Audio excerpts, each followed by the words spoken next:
harimau ini datang melihat ternyata betul lembu sudah ada. Maka seketika itu juga harimau ini datang mendekati lembu ini yang sementara asik makan. Kemudian disergaplah lembu ini. Lalu apa yang terjadi? Lembu pada waktu itu mati di tempat, lalu dimakanlah si harimau ini.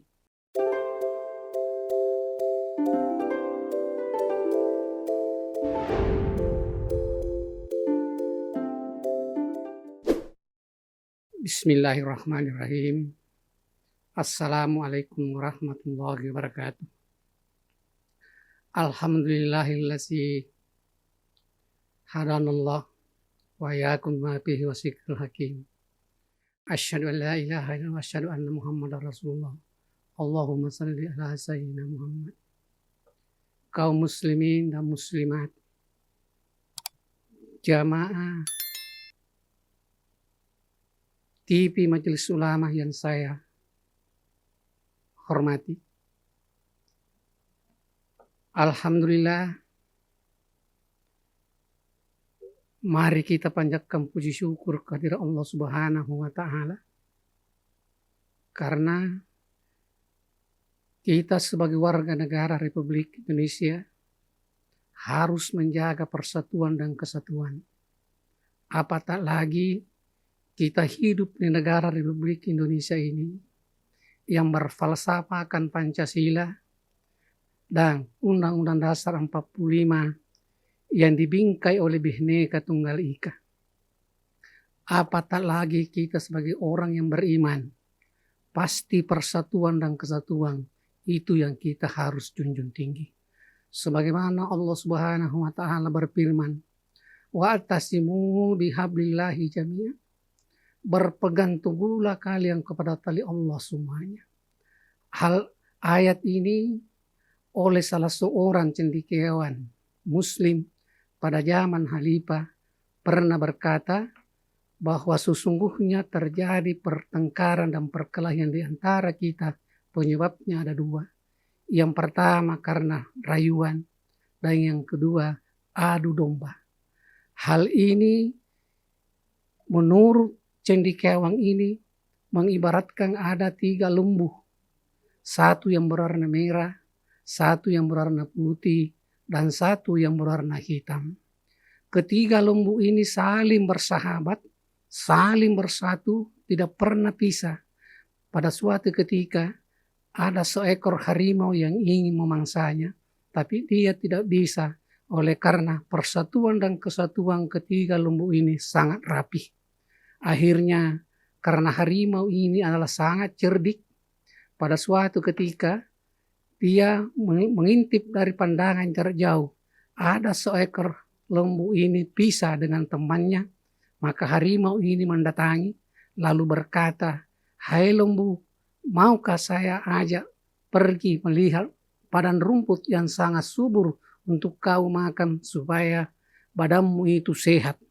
Lalu si harimau ini berkata, siap untuk ke sana. Baru berangkatlah bersama ke sana. Di tempat itu ternyata apa yang dijanjikan memang betul ada rumput yang subur lagi hijau. Kemudian harimau ini berkata, lembu, kalau engkau datang besok jangan bawa temanmu.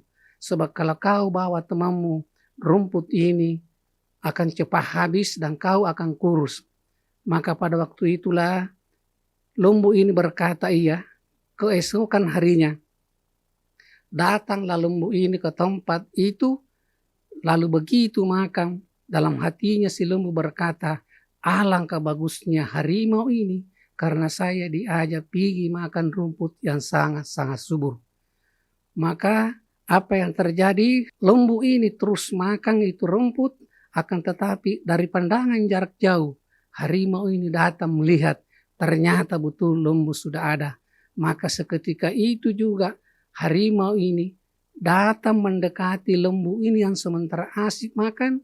Kemudian disergaplah lembu ini. Lalu apa yang terjadi? Lembu pada waktu itu mati di tempat, lalu dimakanlah si harimau ini. Maka tamatlah riwayatnya lembu si warna merah ini. Keesokan harinya harimau ini kembali lagi ke tempatnya. si lembu itu berteman, lalu masih ada 2 ekor lembu, lalu yang satu sudah mulai pisah, kemudian yang satunya di tempat lain. Lalu didekatilah si lembu ini, lalu harimau berkata, dia adu domba lagi. Hei warna putih, kenapa kamu bersahabat dengan lembu warna hitam? Sesungguhnya lembu hitam itu baunya sangat busuk, kemudian dia tidak pernah mandi. Di lain pihak, si harimau ini juga datangi si lembu yang hitam itu, kemudian diadu lagi. Hei lembu hitam, kenapa kamu bersahabat dengan lembu putih? Bukankah kamu itu dicerca oleh temanmu bahwa kamu katanya tidak pernah mandi? Lalu naik pitalah kedua lembu ini, kemudian dia pisah tempat. Lalu keesokan harinya, datanglah harimau mengintis lembu ini, ternyata betul dia sudah pisah. Lalu datangi lembu ini, kemudian diterkam dan dimakan, maka matilah lembu itu pada waktu itu. Demikian juga lembu yang satu, sama halnya dengan lembu yang lain. Akhirnya dengan kesimpulan ini, saya mengajak kepada seluruh hadirin, para pemirsa TV MUI, marilah kita jaga persatuan dan kesatuan demi keutuhan bangsa, demi kita sebagai orang yang beriman kepada Allah Subhanahu wa Ta'ala. Mudah-mudahan dengan persatuan ini, karena kita diikat sesungguhnya orang beriman itu bersaudara. Semoga persaudaraan ini menjadi cambuk kita ke depan dalam rangka berbangsa dan bernegara dan selaku orang yang beriman.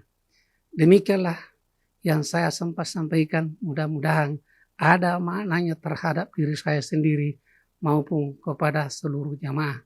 Saya akhiri dengan ucapan wallahul muwaffiq ila aqwamit thariq. Wassalamualaikum warahmatullahi wabarakatuh.